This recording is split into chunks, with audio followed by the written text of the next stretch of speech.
በስመ አብ ወወልድ ወመንፈስ ቅዱስ አሐዱ አምላክ አሜን። እንደምን ዋላችሁ? እንደምን ሰነበታችሁ? ቸርነቱ ብዙ የሆነ በምሕረቱ ብዛት የሰበሰበን እግዚአብሔር ስሙ የተመሰገነ ይሁን። እንደ እግዚአብሔር በጎ ፈቃድ ባለን ጊዜ የአገልግሎት ጥሪ በሚል ቃል ነው የምንነጋገረው። ወደ ክፍሉ ከመግባታችን በፊት እንጸልያለን። ግን የምትይዝ ሁሉን የምትገዛ የጌታችን የመድኃኒታችን የኢየሱስ ክርስቶስ አባት እግዚአብሔር ሆይ እናመሰግንሃለን። ጌታ ሆይ እኛ ባሪያዎች በፊት እንኳን በድለን ጽድቅ ሰርተንም ንጹህ አይደለንም። አንተ ግን የሁላችን አባት ነህ፣ የሁላችንም ደግሞ ደጋፊ ነህ። በእውነት እናመሰግንሃለን። በቅዱስነት ፊት በምህረት በአደባባይ ፊት ደግሞ በልጅነት ተቀበለን። ማስተዋልን አንተን ማወቅን ዕለት ዕለት ጨምርልን። ጌታ ሆይ የዘመቻ ሰዎች ለጠራህን ስራ በቆራጥነት የምንዘምት ሰራዊቶች አድርገን። ስለ ቸርነትህ ለኔ ለባሪያ የምናገረውን ቃል እንድትሰጠኝ ለነዚህም ለባሪያዎች ደግሞ ካንተ ተቀው መተዋልና ሁሉን ከሚያሳትፈው ድግስህ ለባሪያዎች እንድትቆርስላቸው እንጸልያለን። ክብሩ ለአንተ በረከቱ ለሁላችን ይሁን። በልጅህ በወዳጅ በኢየሱስ ክርስቶስ በእርሱ ያለ ክብር ጽን ለአንተ ይገባሃል። ከመንፈስ ቅዱስም ጋር ትክክል የሚሆን ዛሬም ዘወትርም ለዘላለሙ አሜን። እግዚአብሔር ይመስገን።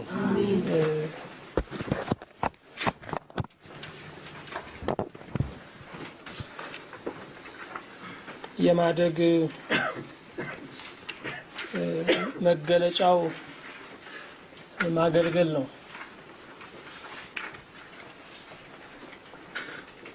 ወላጆቻቸው ተሸክመው ያሳደጓቸው ልጆች ሲያድጉ እነሱም ደግሞ ወላጆቻቸውን ይሸከማሉ። የማደግ መገለጫው የተደረገልንን ነገር መከለስ ነው። ተገልግለን እንደሆነ ማገልገል ነው። ተጽናንተን እንደሆነ ማጽናናት ነው። በርትተን እንደሆነ ማበርታት ነው። ተፈቅረን እንደሆነ ማፍቀር ነው። ተቀብለን እንደሆነ መስጠት ነው። ይልቁንም ይህንን ዓለም እኛ በብዙ እንኮንነዋለን። በእርግጥም ዓለሙ ክፉ ነው ተብሏል። ይህንን ዓለም በብዙ ብንኮንነውም ይህ ዓለም መልካም የመስራት እድል ያለበት ዓለም ነው። በወዲያኛው ዓለም መልካም የመስራት እድል የለም። የመልካምነት ዋጋ ነው ያለው።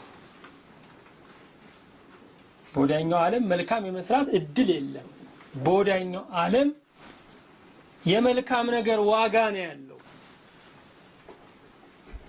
እያንዳንዱን ቀን እግዚአብሔር በጎ የመስራት ልዩ አጋጣሚ አድርጎ ነው የሰጠን። እያንዳንዱን ቀን እግዚአብሔር በጎ የመስራት ልዩ አጋጣሚ አድርጎ ነው የሰጠን። አዎ በጎ ያልሰራንባቸው ብዙ አመታቶች ሊኖሩ ይችላሉ።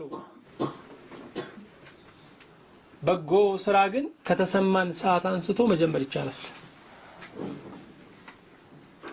ምናልባት ለትምህርት ረፈደብኝ ብለን እናስብ ይሆናል። ለመልካም ነገር ግን አይረፍድብንም። በጌታ ቀኝ የተሰቀለው ወንበዴ የአንድ ቀን እድሜ አልነበረውም። የ3 ሰዓት እድሜ ነው የነበረው። ቢያንስ 2 ሰዓትም ሊሆን ይችላል፣ ሊወርድ ይችላል። ግን ከ3 ሰዓት የማይበል ከ2 ሰዓት የማያንስ እድሜ ነው የነበረው። በዛች ሰዓት ውስጥ ግን በተሰቀለው ጌታ አመነ። ልብ አድርጉ። እንደ እርሱ እርቃኑን ከተሰቀለ እንደ እርሱ ወንጀለኛ ነህ ተብሎ ሞት ከተፈረደበት እንደ እርሱ በዳኛ ፊት ከቆመ መንግስትን መለመን ከባድ ነው። ተራ ነገር አይደለም የለመነው ወገኖቼ፣ ተራ ነገር አይደለም። መንግስትን የለመነው የተሰቀለው መንግስት አለው ብሎ ማመን ወገኖቼ፣ ወንበዴው በትንሽ ነገር እንደው ጥልቅ ብሎ የገባ ሾልኮ ገብ ይመስላል ብዙ ጊዜ ወገኖቼ። የወንበዴው እምነት ከምግባር በላይ ነው፣ ከምግባር በላይ ነው።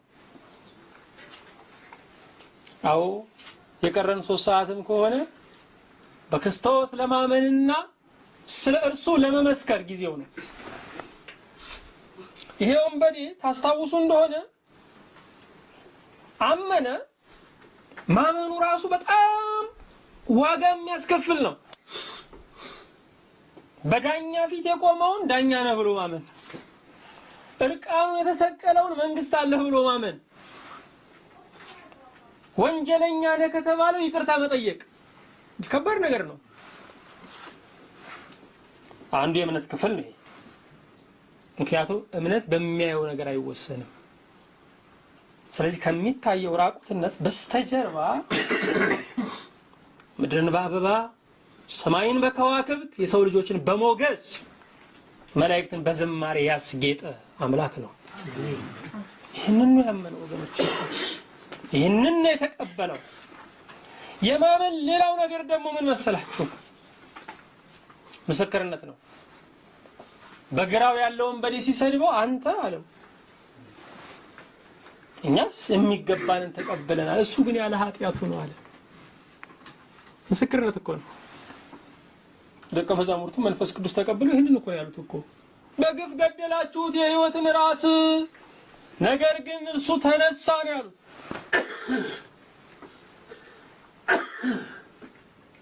ስለዚህ እኛ የሞትነው ሞት ተገብቶን ነው፣ እርሱ ግን ሞት ሳይገባው ነው የሞተው። ከእምነት ተግባር አንዱ ምስክርነት ነው። በ3 ሰዓት ስራውን ጨረሰ። ብዙ የእግዚአብሔር ሰዎች፣ ብዙ ታላላቅ ተልእኮ ያላቸው ሰዎች ሰፊ ዘመንም የላቸውም። ስራቸውን ቶሎ ቶሎ ጨርሰው ነው የሚሄዱት። ለዚህ ደግሞ ትልቁ አርአያ ጌታችን ኢየሱስ ክርስቶስ ነው። ሞልቶ ከተረፈ እድሜ ለስንቱ ለነማቱ 969 የናኘ ጌታ 33 ዓመት ከ3 ወር ነው በዚህ ዓለም የኖረው። ከዚያውም ውስጥ ደግሞ የአገልግሎቱ የነጠረ ጊዜ 3 ዓመት ከ3 ወር ነበር። ስለዚህ ወገኖች 3 ቀንም ከቀረን በቂ ነው። ለመነሳት ግን ጊዜው አሁን ነው። እግዚአብሔር ይመስገን። አሜን። አሁን እንደዚህ ተሰባሰብነው ለአገልግሎት ከጊዜው በፊት ነቅተን አይደለም። ስለዚህ ለራሳችን አሁን መወድስ ቀን ያናቀርብም፣ ግን ሳይመሽብን ጌታ ረድቶን ነው። ሳይመሽ ጌታ ረድቶን ነው። ምንም ብናገለግል ብንወጣ ብንወርድም ለውለታው ምላሽ አይደለም፣ ምናልባት ለውለታው መታሰቢያ ነው። ታዲያ አገልግሎት ምንድነው? አገልጋይ ማለት ምን ማለት ነው? አገልጋይ ብለን ስንጠራ የህዝብ ሎሌ፣ የህዝብ አሽከር ብለን ነው የምናስበው አይደለ? ያ የፖለቲካ መሪዎች የሚናገሩት ነው። አገልጋይ ባርነቱ ለእግዚአብሔር ነው።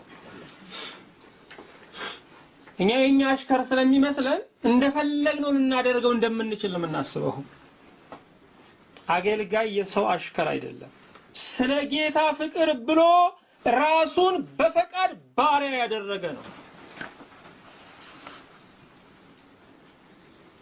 ባጭር ቋንቋ አገልጋይ በፍቅር የዳነ በፈቃድ ባሪያ የሆነ ማለት ነው።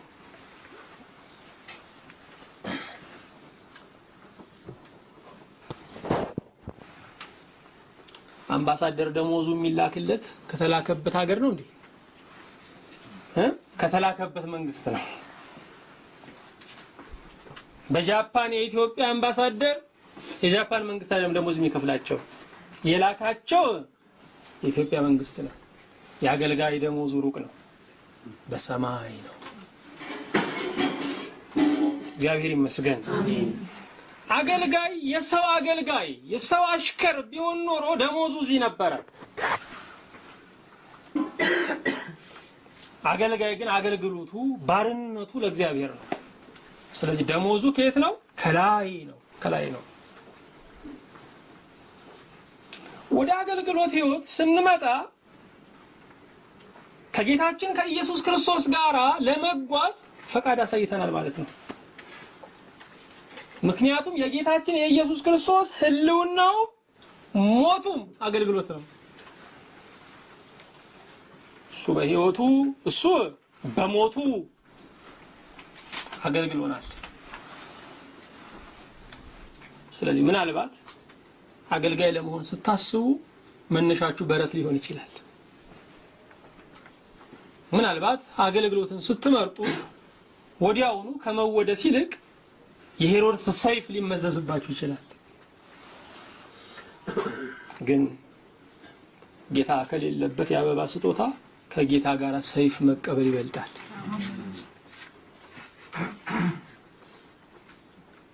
አዎ አገልጋይ ማለት ብዙ የሚሰራ ነገር ግን ስራው የማይታወቅ ነው።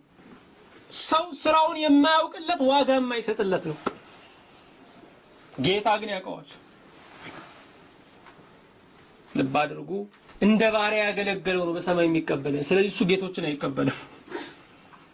እሱ የሚቀበለን ከሱ ይልቅ በደንብ ባሮች የሆኑትን ነው። ስለዚህ ሰማይ የመኳንንትና የመሳፍንት ቦታ አይደለችም። የባሮች፣ የአገልጋዮች፣ የአሽከሮች ቦታ ነች ሰማይ። አገልጋይ ነፍስን አድራሻ አድርጎ የሚያገለግል የብዙዎችን የሞት ገመድ የሚያስበጥስ አምልጦ የሚያስመልጥ ቢሆንም ተግባሩ ግን ዋጋ የማይሰጠው ነው። ወደዚህ ቤት ለመግባት ትልቁን ድርሻ የምትወጣው የኛን ጭቃ የምትረከበናች ንጣፍ ነች አይደል? ማንም ግን ሊያያት አይፈልግም። እንዲጠርጎ ነው የሚገባው። ግን ላለመሳቀቃችን፣ ምንጣፉን በድፍረት ለመርገጣችን፣ ከሰዎቹ ጋራ በደስታ ለመገናኘታችን፣ ለበሩ መከፈት ያቺ የደጃፉ ንጣፍ ብዙ ውለታ አላት። ግን ማንም አያስባትም። ስለዚህ አገልጋይ ለመሆን ስታስቡ እንደ ደጅ ምንጣፍ ለመሆንም እያሰባችሁ መሆን አለበት። አገልግሎት፣ እውነተኛ አገልግሎት ጥሩ ምስጋና ሳይሆን ወፍራም ስድብ ነው ያለው። ጥሩ ነቀፋ ነው ያለው። ግን ልብ አድርጉ። የተኮነነው ዓለም ቢኮንናችሁ የባህሪውን የሰጣችሁ። የተኮነነው ዓለም ቢኮንናችሁ የባህሪውን ያለውን የሰጣችሁ።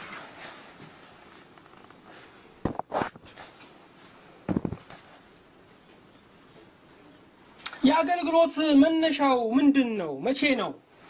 ዘመኑ መቼ ነው? አገልጋይ ማለት ይሄ ነው ካልን ዘመኑ መቼ ነው ስንል የአገልጋይነት ዘመኑ የአገልግሎት ዘመኑ የመጀመሪያው ዓርብ ቀን ነች። ሰው የተፈጠረባት ቀን።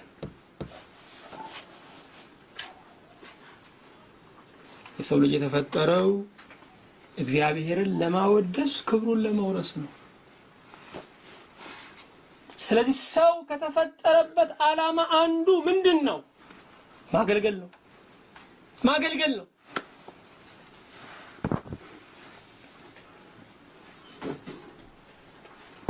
ወገኖቼ ሞት አሳዛኝ የሚሆነው ሰው ሊሰራበት የሚገባውን ነገር አብሮ ይዞ የሞተ ቀን ነው። ሞትን መራራ የሚያደርገው ይሄ ነው። ለዚህ አይደለ ልክ ሊመረቁ ሲሉ ስለሞቱ ልጆች እኮ ለቅሶ ሁሉ መራራ ነው አይደል እንዴ? መራራ ነው። ለምንድን ነው ስንል ሊሰሩበት ከሚገባው ነገር ጋር አብረው መቀበራቸው። ወገኖቼ ሞትን ከሚያመሩ ነገሮች አንዱ እግዚአብሔር የሰጠንን ድርሻ ሳንፈጽም መሞት ነው። ስለዚህ አገልጋይ የምንለው ኖሮ የሞተ ነው። ሞቶ የሞተማ ምንም የቀብር ቀኑ እንጂ ተቆረጠው ከሞተ ቆይቷል እኮ። ልብ አድርጉ። የዚህ ዓለም የሰው ልጅ የህልውና መገለጫው ደመ ነፍሱ አይደለም። መንቀሳቀሱ፣ መስራት፣ መውጣት፣ መግባቱ፣ ማግባት፣ መጋባቱ አይደለም። ደመ ነፍስ ነው እሱ። ሕያው ነፍስ የምንለው እግዚአብሔር ለፈጠረን ዓላማ መኖር ነው። እግዚአብሔር ለፈጠረን ዓላማ መገኘት ነው እንጂ እነ ዶሮም እኮ ርቀው ላይ ሄዱ ከኛ በፊት ነው የሚነሱት። የትም አይሄዱም፣ ግን 9 ሰዓት ነው የሚነሱት ከቤቱ። ስለዚህ ጠዋት ነቅተን ስራ መሄዳችን በጣም እንዳታደንቁት። እነ ዶሮ ይበልጡናል። እነ በሬም ለማረስ ጠዋት ይወጣሉ፣ ሳር ቢያገኙም ባያገኙ። ስለዚህ ሻይ ቡና ሳትሉ ከቤት በመውጣታችሁም ብዙም እንዳታደንቁት። አዎ ለተፈጠርንበት ዓላማ መገኘት እሱ ሞትን ያስውበዋል።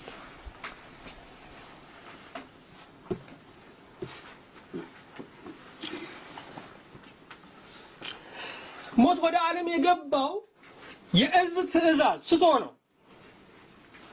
ነው ወይም ደግሞ ምን ልበላችሁ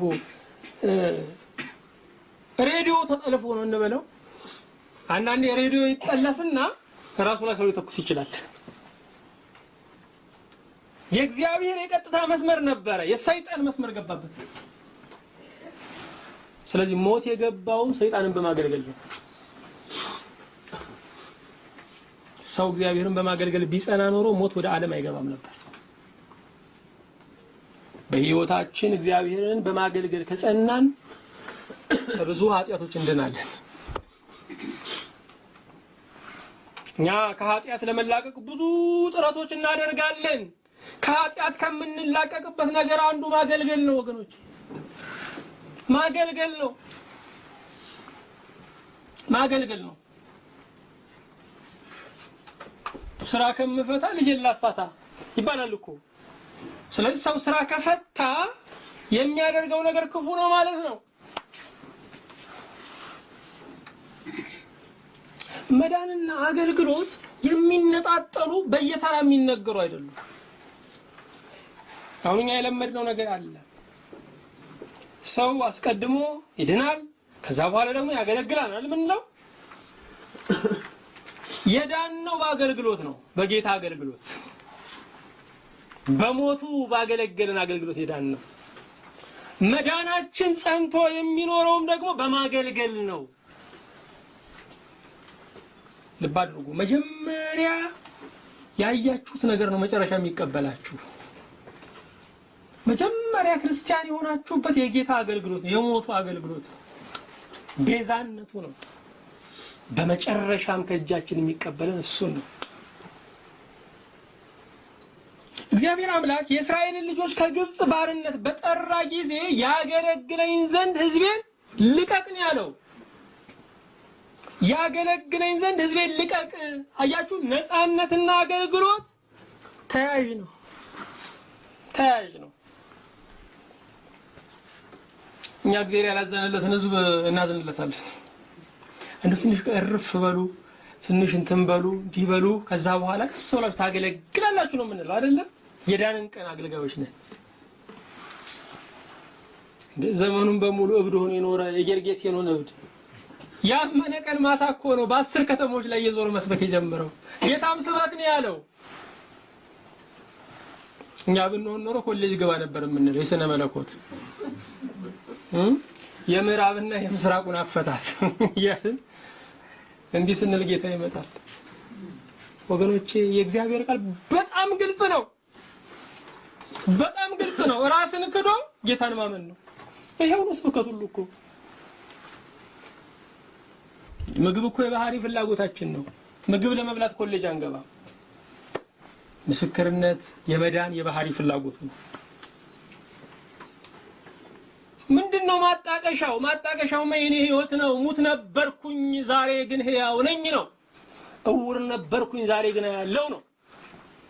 የታወቅኩ ሰው ነበርኩኝ ዛሬ ግን ሰላም አለኝ ነው። ይሄው ነው ዋቢው፣ ይሄው ነው ማጣቀሻው። ጴጥሮስን በጠራው ቀን ና ሰው አጥማጅ እንድትሆን አደርግሃለሁ ነው ያለው። ስለዚህ መዳኑ አገልግሎቱም በአንድነት ነው የተሰማው። ወገኖች ለምንድን ነው አገልግሎትን በጣም ውስብስብ የምናደርገው? ለምንድን ነው? ቤተክርስቲያን ቤተሰብ ነች ተብሏል። በቤተሰብ ውስጥ ዕቃ ለማስተካከል ቤት ለመጥረግ ኮርስ ይሰጣል ወይ? ፊርማ መፈራረም ያስፈልጋል ወይ? ኮንትራት ያስፈልገዋል ወይ? በቤተሰብ ውስጥ የኛን ድርሻ ከተወጣን በኋላ ያልተጨረሰንም ሌላ ድርሻ ካለ እሱንም እንጨምራለን። በእግዚአብሔር ቤት ውስጥ በጎደለው ስፍራ ሙሉ ሆኖ መቆም ነው። የኛን ካሟላን በኋላ ደግሞ ሌላ የጎደለ ደግሞ ካለ ደግሞ እሱንም መሙላት ነው።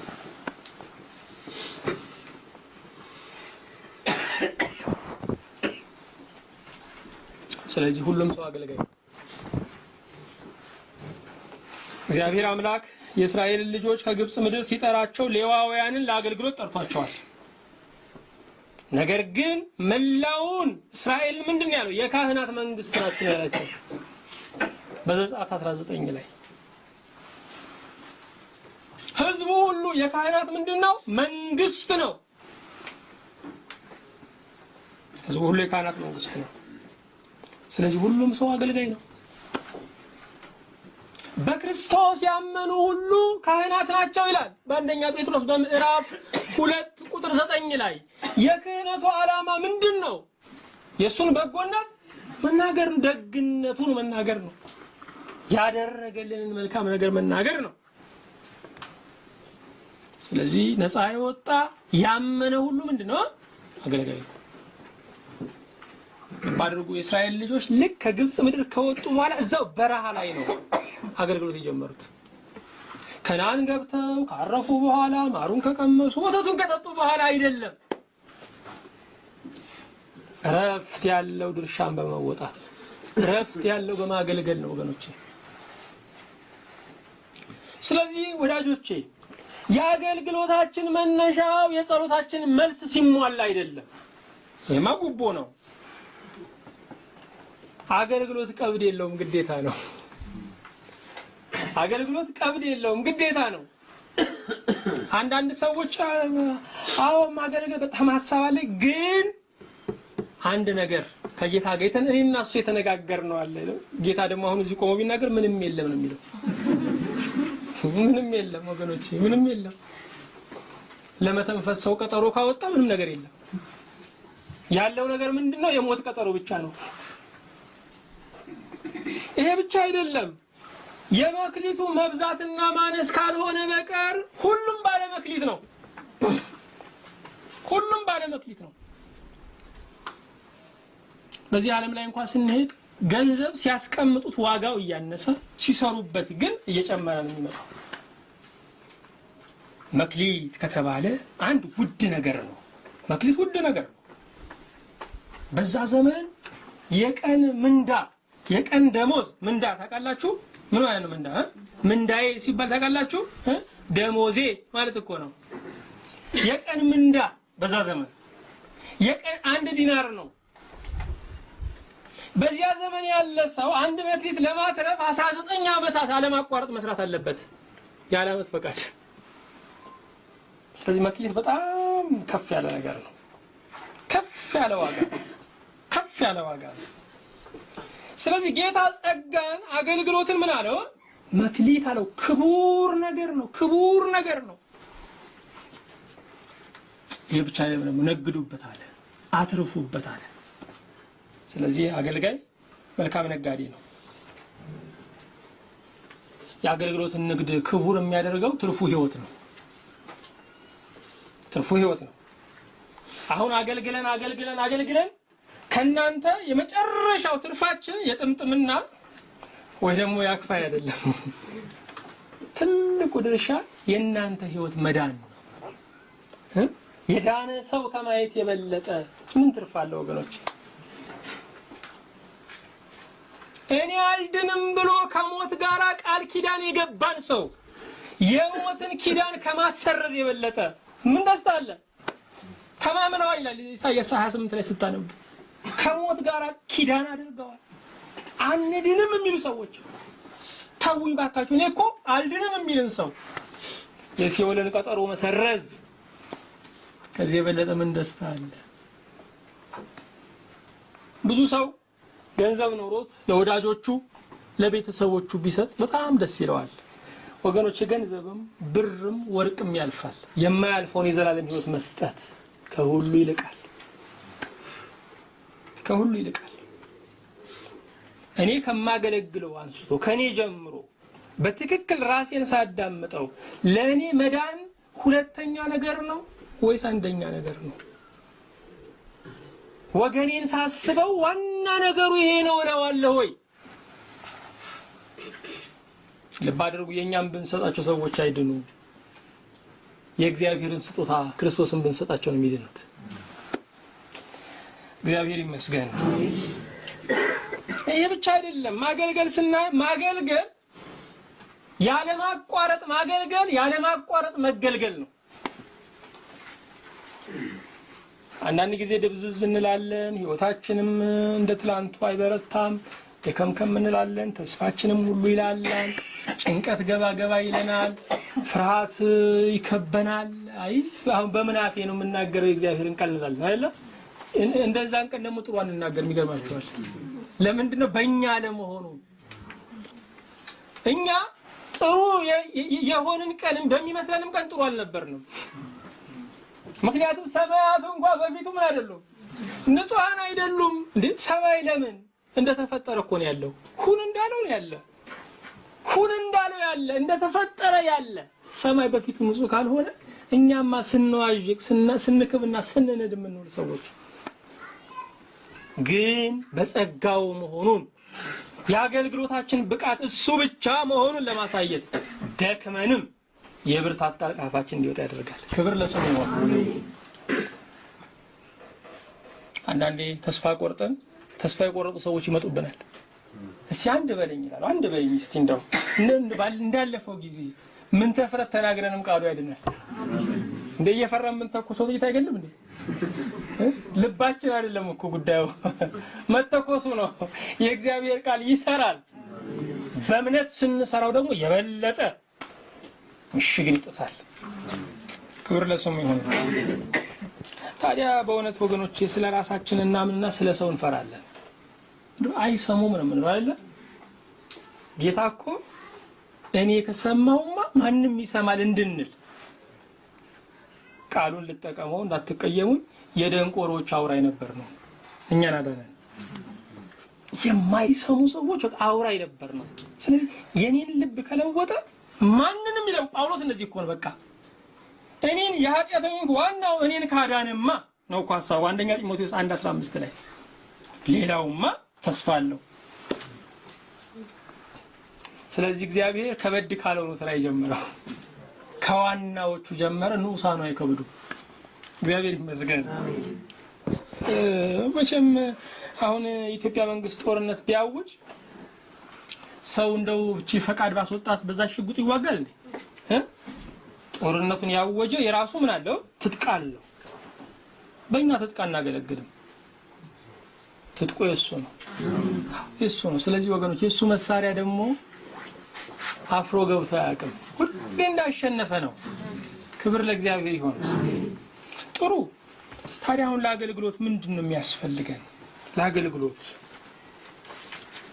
ለአገልግሎት የሚያስፈልገን ነገር የመጀመሪያው የጌታን አገልግሎት ማሰብ ነው። ጌታ የሁሉም ነገር አርአያችን ነው። የሁሉም ነገር ምሳሌያችን ነው። አገልግሎት እስከምን ህይወት እስከምን ስንል ልክ እንደ ጌታ ማለት አለብን። ምክንያቱም እግዚአብሔር የህይወት ምሳሌ አድርጎ የላከው ልጁን ነው። ስለዚህ እንደ ጌታ የጌታን አገልግሎት ማሰብ ያስፈልጋል። የጌታ አገልግሎት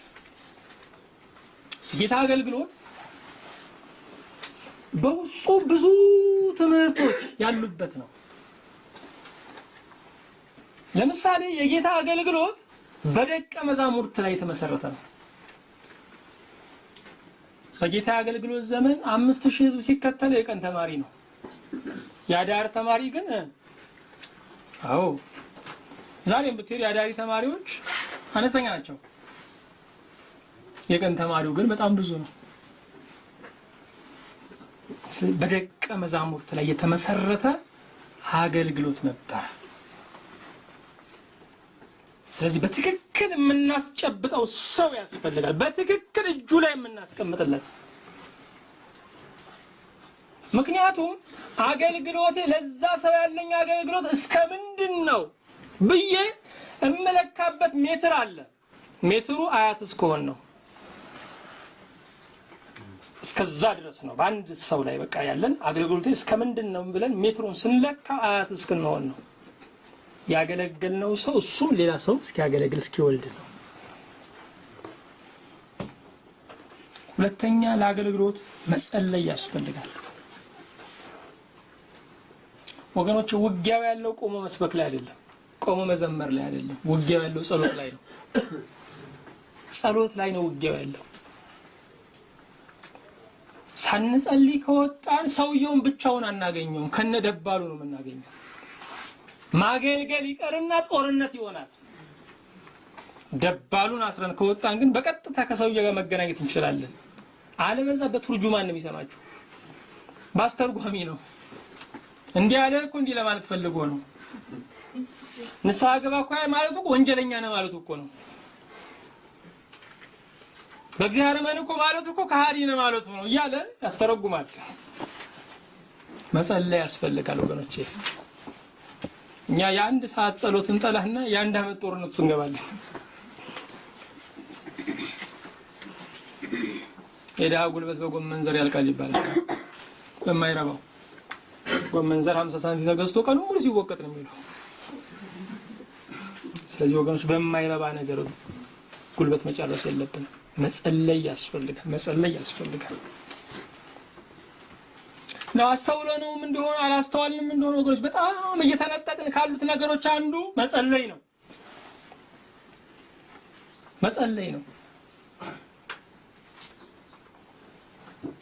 በዚህ በአገራችን የእሳት አደጋ የሚጠራበት ቁጥር አለ። ስንት ነው? አሁን ተጀምሯል እንደዚህ አይደለ? ወደፊት ገና ልጆቻችሁ የሚሰጣቸዋል። የልጆችም 9 አንዳንድ ነው። እሱም ሊመጣ ይችላል። ተጀምሯል እኮ ስልክ የለውም እንጂ ተጀምሯል። ለጊዜው በእግር እየሄዱ መክሰስ ይችላሉ ልጆቹ ለምን ተቆጡኝ ብለው። ጸሎት ማለት ወገኖች የአደጋ ስልክ ቁጥር አይደለም። አሁን ማንም ትዝ አይለውም። ትዝም አላላችሁም እኮ አሁን አንፈልገውም። እኛ እሳት አልተነሳም። ችግር ከሌለ ጸሎት የለም ብሎ የሚያምኑ ሰዎች አሉ። ጸሎት ህብረት ነው ወገኖች። ሲጎልብን በነፃ የምንለቅምበት ሱፐርማርኬት አይደለም። ችግር ሲደርስብን ጦር የምናስከትትበት አይደለም። ጸሎት ህብረት ነው፣ አባታዊ ህብረት ነው። ስለዚህ መጸለይ ያስፈልጋል። እንውጣ ወይ ይላሉ የእስራኤል ልጆች። ዙሪያውን ከቦ ምንጩን እያያዘ ነው ጠላት። እንውጣ ወይ ምን ማለት ነው? ከወጣ እንውጣ፣ አለበዛ በቃ የታወቀ ነው። እግዚአብሔር ካልቀደመ ውጤቱ የታወቀ ነው። ስለዚህ መጸለይ ያስፈልጋል። መጸለይ እግዚአብሔርን ማስቀደም ነው። ወገኖች ሰዎችን ለማሳመን አትውጡ። ጌታ እንዲቀድም ብቻ አስቡ። እኛ ለጆሮ ብንናገር ለልብ የሚናገረው መንፈስ ቅዱስ ነው። እሱ ካልተናገረ አገልግሎት ምንም ዋጋ የለውም። ሞክረናል በአገልግሎት ዘመናችን ሰዎችን እየታገልን ለጽድቅ እንዲንበረከኩ ለማድረግ። ጨዋ ሊሆኑ ይችላሉ፣ መንፈሳዊ ግን አይሆኑም። ለጊዜው እኛን እያፈሩ ይኮን ይቻላል። ዘላቂ ህይወት ግን አይኖረውም ወገኖች። ስለዚህ መጸለይ ያስፈልጋል። አገልግሎታችን ለመንፈስ ቅዱስም ድርሻ የሚለቅ መሆን አለበት። ለመንፈስ ቅዱስ ድርሻ የምንለቀው በመጸለይ ነው። ቀደምልኝ በማለት ነው። ልብን የሚያንኳኳም እሱ ነው። ልብ ተንኳክቶለትም ሲከፈት መግባት ያለበት እሱ ነው። ስለዚህ መንፈስ ቅዱስን ማስቀደም አለብን። ሶስተኛ ድርሻን መወጣት ያስፈልጋል በአገልግሎት ላይ።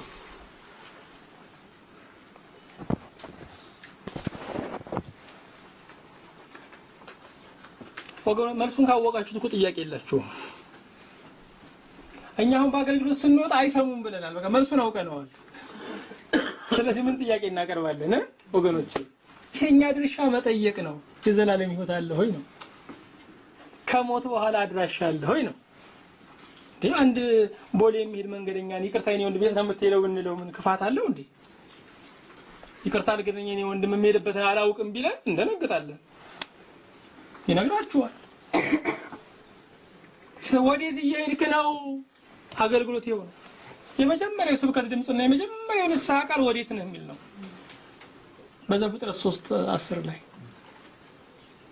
እና ጥያቄውን ማቅረብ ነው፣ መልስ መስጠት የሰውየው ድርሻ። ለኛም ደግሞ አይደለም መልስ የሚሰጠው። አንዳንዴ ከተናገርነው በኋላ አስተያየት እናሰባስባለን አይደለም? ሰዎችን ስሜታቸውን ማወቅ እንፈልጋለን። ምን ጨነቃችሁ? ድርሻችሁ መስጠት ነው በቃ። ዋናው እንኳን የማያስተኛው ቃል ቤታቸው ገባ። ሰው ላለማመን ይችላል። የሰማውን ግን ከህሊናው ላይ የመሰረዝ መብት የለው። ድርሻን መወጣት ነው።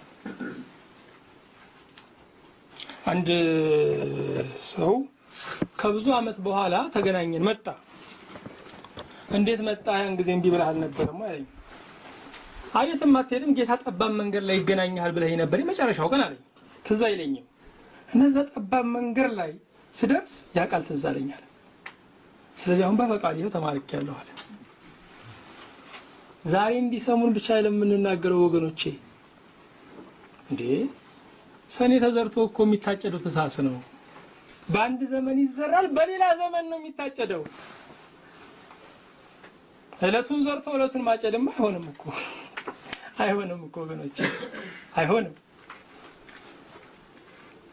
ድርሻን መወጣት ብቻ። ሰዎቹ የጨነቃቸውም ቀን ይሁን ህይወት ባዶ የሆነባቸውም ቀን አንድ የመዳን አማራጭ ውስጣቸውን እናስቀምጥ። አንድ የመዳን አማራጭ ውስጣቸው ይቀመጥ። በቃ ግድ የለም።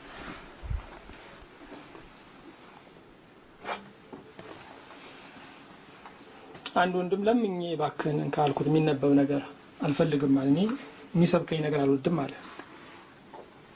ስብከት የሚባል ነገር ለብዙ ሰው እንደ ድለላ ነው የሚመስለው አይደለም? ግን የሚደልለው እኮ እዚሁ ገንዘብ ለማግኘት ነው። አገልጋዩ ደግሞ ደሞዙ በሰማይ ነው። የእምነት ጉዳይ ነው። ድኛለሁ ዳንልኝ ነው። ደግሞ ከስብከት ማነጻ አለ። የጠንቋይ ቤት ደርሰው እኮ የመጡ እንደው ጠራ አድርገው እንደው በሰው ፊት እንደው አልነግርሽም ብዬ ነው እንጂ እንዴት ያሉ አዋቂ ናቸው! ይሰብካል እኮ ሰውየዋ ጠንቋይ አያውቅም ይላሉ። እንዴት ጠንቋይ አያውቅም ትላለች? ታዲያ ጠንቋይ ቤት ሄደች አንድ ቀን ልጄ ይላታል። ያቺ ጎረቤትሽ ይላል። ከጎረቤት ያልተላከፈ ማን አለ? ወይ በውሃ ወይ በልጅ እንገናኛለን። በትዳሩ ያልከፋው ማን አለ? ዓለም ሙሉ ስላልሆነ አው ሰው ላመነበት ጠንቋይ እንኳን ይመሰክራል። ላመነው ጌታ መስበክ አለበት። የፖለቲካም እኮ ስብከት ያካሂዳል እኮ አይደል እንዴ? ያካሂዳል እኮ። ሃይማኖት የለሾችም እኮ አላቸው ስብከት አላቸው። ድርሻን መወጣት ያስፈልጋል። ብቻ የኛ ድርሻ መናገር ነው።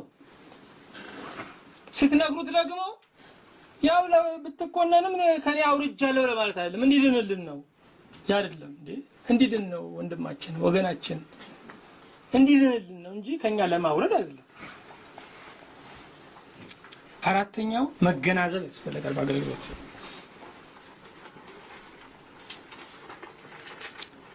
አገልግሎት ምን ጊዜም የእዝ ሰንሰለት አለው። አገልግሎት እየተገናዘበ ነው የሚሰራው። አንዱ ቢጀምር የሚጨርሰው አንዱ ነው። አንዱ ቢጨርስ የጀመረለት ሌላ ነው። መገናዘብ ያስፈልጋል። መገናዘብ ያስፈልጋል። ጌታ አገልግሎትን ወይም ጸጋን በአካል ክፍሎች ነው የመሰለው። የአካል ክፍሎች እየተገናዘቡ ነው የሚሰሩት። አይን እዛ ጋር ያለውን ያያል፣ ለአይምሮ መረጃ ያቀርባል። አይምሮ ደግሞ እግርን ያዘዋል፣ እግር ይሄዳል፣ እጅ ያነሳል። በመገናዘብ ነው። ሁላችንም በሁሉም ነገር ብቁ መሆን አንችልም። ስንገናዘብ ግን እንሟላለን። መገናዘብ ያስፈልጋል። አገልግሎት የህብረት ስራ ነው፣ የግል ስራ አይደለም። የህብረት ስራ ነው። አምስተኛ እውነትን በፍቅር መግለጥ ያስፈልጋል። ስለዚህ አገልግሎት የፍቅር ስራ ነው። የፍቅር ስራ ነው። በፍቅር እውነትን ማብራራት መግለጥ ያስፈልጋል። እውነት ብቻውን ደረቅ ነው። ፍቅር ብቻውን የሚዝለፈለፍ ነው። የለዘበው ግን እውነትን በፍቅር መግለጥ ነው። ልዝቡ እውነትን በፍቅር መግለጥ ነው። ስድስተኛ ትዕግስት ያስፈልጋል። ትዕግስት ያስፈልገዋል። በአገልግሎት ላይ የምንታገሰው መጀመሪያ ራሳችንን ነው።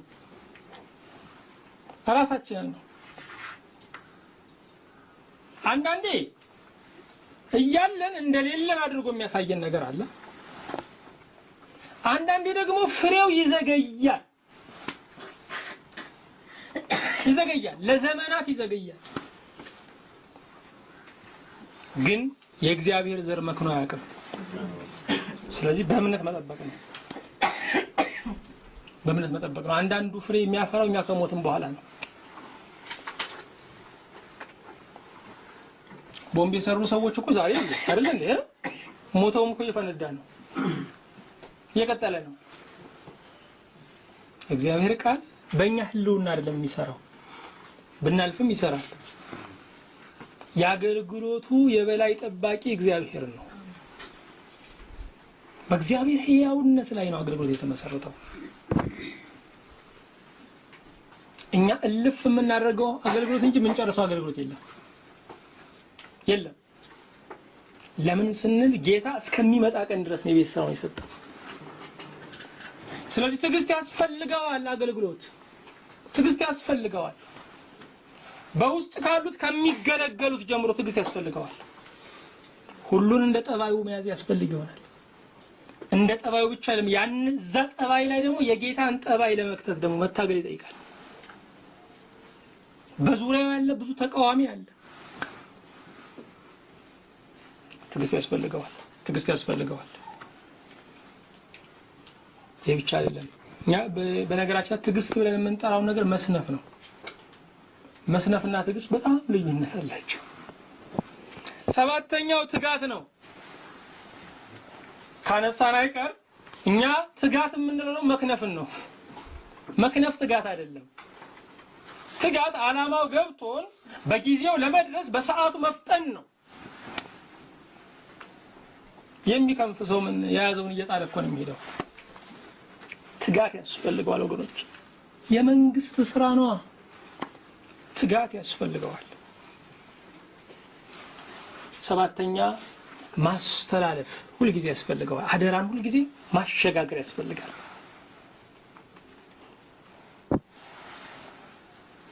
አንዳንድ ስራዎች ቢሮ ካልተያዙ አይሰሩም አይደለም። ጌታ ግን ቢሮ አልነበረውም ለአገልግሎቱ። እንደዚህ ያለ የተደላደለ አትሮኖስም አልነበረም። መድረክም አልነበረም። የዘማሪ ቡድንም ቀጥሎ ሚል ፕሮግራም መሪም እኮ አልነበረም። አገልግሎቱ ግን መሰረቱ ጸጋ ስለነበረ እስከ ዛሬ ድረስ ይሰራል ወገኖች። ስለዚህ ብዙ ስለ ቁሳዊ ነገር ስለተሟላ አገልግሎት አለ ብላችሁ እንዳታስቡ። በጣም ያስፈልጋል፣ ግን በጣም የሚያስፈልገው የእግዚአብሔር ጸጋ። እግዚአብሔር ጸጋ ነው። አንዳንዴ ወንበሩ ከሞቀ ራሱ ተነሱ ላይለን ይችላል። ለዚህ ነው እግዚአብሔር ያለማቋረጥ ለአገልግሎት ፈታኞችን ይልካል። እነሱ ናቸው የሚያተጉን። እንቅልፍ የሚነሳን እኮ ብርዱ ነው አይደለ? ብርዱ ነው እንቅልፍ የሚነሳ። አንዳንዴ ፈተናው በቃ ትጉ ያደርገናል። 9ኛ አገልግሎት ጡረታ የለውም። አገልግሎት ማስተላለፍ ነው ሲባል አገልግሎት ጡረታ አለ ብላችሁ እንዳታስቡ። አገልግሎታችንን የምናስረክበው ሰማይ ነው። የአገልግሎትን አደራ የምናስረክበው ላይ ቤት ነው ወገኖቼ። አንዳንድ ወጣቶች ብዙ ሽማግሌ አገልጋዮችን በቃችሁ፣ አሁን ደግሞ ለአዲሱ ትውልድ ልቀቁለት ይላሉ።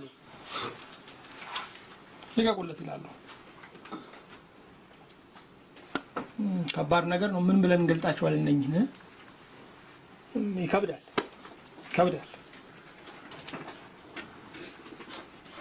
አንዳንዴ ለኛ እንደው ሽማግሌዎቹ እንደው ለናንተ ልንለቅ ነው ሲሉ እንኳን እግዚአብሔር ይርዳን ማለት ያስፈልጋል። እንደው ዘሎ የሚያነሱት እኮ ነገር አይደለም እኮ። እግዚአብሔር ያግዘን፣ እናንተን ይረዳ አምላክ እኛን ይርዳን የሚባልበት ነው። ስለዚህ አገልግሎቱ አንዱን ያስወገደ አንዱን የሚያለመልም አይደለም። ሁሉም በዘመኑ ያገለግላል። የሥራ ሰዓት 8 ሰዓት ነው አይደለ? የአገልግሎት ዘመን ግን 80 ዓመት ሊሆን ይችላል። የኖርንበት ዘመን ሁሉ የአገልግሎት ዘመን ነው።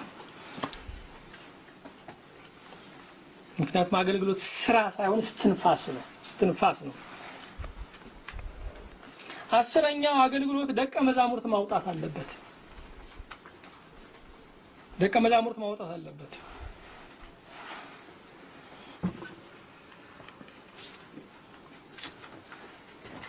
ምክንያቱም አገልግሎት የሚቀጥለው በደቀ መዛሙርት ነው። አገልግሎት በጥሩ ስብከት አይቀጥልም፣ በጥሩ ዝማሬ አይቀጥልም። አገልግሎት ነገን የሚሻገረው በደቀ መዛሙርት ነው። የዱላ ቅብብሎች ነው። በዱላ ቅብብሎች የመጀመሪያው እስከ መጨረሻው ድረስ አይሮጥም። እስከ ተወሰነ ልፍ ብሎ ደግሞ ያስረክባል። ግን መጨረሻ ላይ ያለው ፈጣን መሆን አለበት፣ አለበዛ ድል አይመጣም። ስለዚህ በዘመን አቆጣጠር እኛ ያለነው መጨረሻ ዘመን ላይ ነው። ስለዚህ የመጨረሻ ሯጮች ነን። በጣም ፈጣን መሆን አለብን።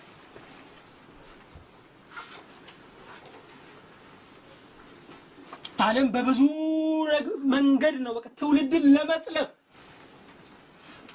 ወገኖቼ የምታሳድጓቸው ልጆቻችሁን እኮ እየነጠለች ነው ያለችው። ዓለም ከጉያ እያወጣች ነው ያለችው።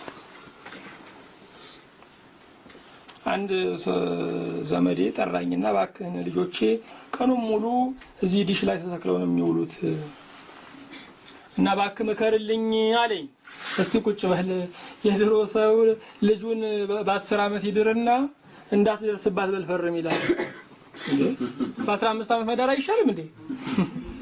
እና አሁን አንተ ገዝተህ ዲሹን ምን እነሱን ተወቅሳለህ?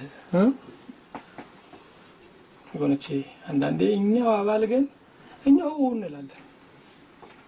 በእኛ በጀት ባለጉ በቃ። ስለዚህ ነጥቂያው ብዙ ነው ወገኖቼ፣ ብዙ ነው። ከሰፈር ዱርዬ ነበር ልጆች ስንከላከል ነው። የሰፈር ዱርዬ እኮ የሚያውቁት ትንሽ ነው። ከዓለም አቀፍ ዱርዬዎች ጋር እኮ መኝታቸው ላይ ሆነው እየተገናኙ ማለት ከቤት ሳይወጡ ዓለምን ካታከቱ ከዲያብሎስ ወኪሎች ጋር በትክክል እየተገናኙ ያሉት። ስለዚህ ዘመኑን ስናየው የወለዱት ልጅ እንኳን የራስ የማይሆንበት ዘመን ነው፣ እግዚአብሔር ካረዳ በስተቀር። እያስፈራራዋችሁ አይደለም፣ ግን እያስጠነቀቅኳችሁ ነው።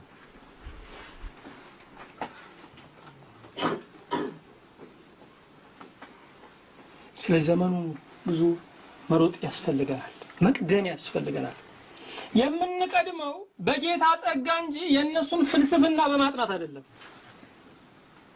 እነሱ የሚሉትን ነገር አጥንተን ለነሱ መልስ በማዘጋጀት አይደለም። እንዳይመስላችሁ በክርክር ምላሽ ሰው አይድንም፣ የዳነም ሰው የለም። አርዮስን እኮ 318 ሊቃውንት ተሰብስበው እነኛ ትልልቅ አባቶች አነጋግረውታል እኮ። በክርክር ሰው አይደለም ወገኖቼ። እንደነሱ ተናግረን እነሱን እንመልሳለን ብላችሁ ብዙ አታስቡ። የእግዚአብሔር ጸጋ ሞኝነት የሚመስለው ወንጌል እሱ ነው የሚያድነው። አንዳንድ ጊዜ እንደ በቀጥታ እንደ ወደዚህ ወደ ወንጌሉ ዘው ብሎ ከመግባት እንደ ሰዎች ከሚያውቁት ነገር ተነስተን እንደዚህ የምንለው ነገር አለ አይደለም ወገኖች። ያ ሞኝነቱ ነው የሚያድነው። ሞኝነቱ ነው የሚያድነው። እኛ ሞኝ እንዳንባል ግን የነሱ 30 ደቂቃ ተናግረን የኛ 30 ደቂቃ። የሚገርማችሁ ደግሞ መጀመሪያ ቦታውን የሚይዘው የነሱ ነው፣ የኛ ይፈሳል። አንድ ሰው አንድ ክፍለ ሀገር ላይ መጽሐፍ ቅዱስን የያዙ ብዙ መገፋት ደረሰባቸው። ሽማግሌ ናቸው። ታዲያ እንደውም አሉና ጀርባቸው ላይ በትልቁ በጨርቅ አስጠልፈው የኢየሱስ ሞኝ ነኝ የሚል ጽሑፍ ለብሰው ነው የሚዞሩት። ወገኖቼ የክርስቶስ ሞኝ መሆን ይሻላል። የዓለም ብልጦቹ ጎድሜ ያላገኙ፣ የዓለም ብልጦቹ ነደው ነው የጠፉት። ለጊዜው ታዩ ግን ይሉ የጌታ ሞኞች ናቸው ሰማይን የሚወርሱት። እግዚአብሔር ይመስገን። አሜን። እና በእውነት እግዚአብሔር ሁላችንንም ለአገልግሎት ጠርቶናል። በመጨረሻው ቀን ስለ አገልግሎት ነው የምንጠየቀው እንጂ እስቲ የማረካችሁን ስብከት ተናገሩ አይባልም። እስቲ ልባችሁን የነካው የተጽናና እስቲ ንገሩኝ የትኛው አገልጋይ ነው እንደው ያስደሰታችሁ አይልም ጌታ። የዛን ቀን መክሊትን የታረከው ነው የሚለን። ለመጨረሻው ቀን ጥያቄ በቁርጥ እየተነሳን ይመስለኛል። ደግሞም እየተነሳን ነው። እግዚአብሔር ይርዳን። አሜን። እግዚአብሔር ያግዘን። አሜን። በእውነት የመንፈስ ቅዱስ ግለት ከዘበን ዘበን ይጨምራል። አሜን። ግለቱን ሁሌ በጸሎት በህብረት እርስ በርስ በመታየት መቀስቀስ ያስፈልገናል። እግዚአብሔር ለመንግስቱ ስራ ሁላችንንም ያስታጥቀን። አሜን። ስራው ብዙ እንደሆነ ያየን ነው። ብዙ ነው። እኛ ሁላችን እንደው ወደ ኋላ ብለን አይደለም፣ ሁላችን ተጨምረንም ላያልቅ ይችላል። በመስላችሁ ወገኖች ሁላችን ተጨምረንም እንኳን ስራው ላይገባደድ ይችላል። ስለዚህ የምንነሳበት ጊዜው ዛሬ ነው። ይሄ ቀን የቃል ኪዳን ቀናችን ነው። እግዚአብሔርን ለማገልገል ከጸሎት ጀምሮ ለማገልገል የቃል ኪዳን ቀናችን ነው። ምንድነው ድርሻዬ ከማለት አንስተን ለማገልገል ቀናችን ነው። የአገልግሎት ሞተሩ የክርስቶስ ፍቅር ነው። ማንኛችንን በፐርሰንት የወደደን ጌታ ለሁሉም ፍቅሩ እኩል ነው። ለሁላችን እኩል ነው የሞተው። ስለዚህ ወገኖቼ እንድትተጉ አደራ እላለሁ። እግዚአብሔር እኔንም እናንተንም በጸጋ ያግዘን። ክብሩ ለእግዚአብሔር ይሁን። አሜን።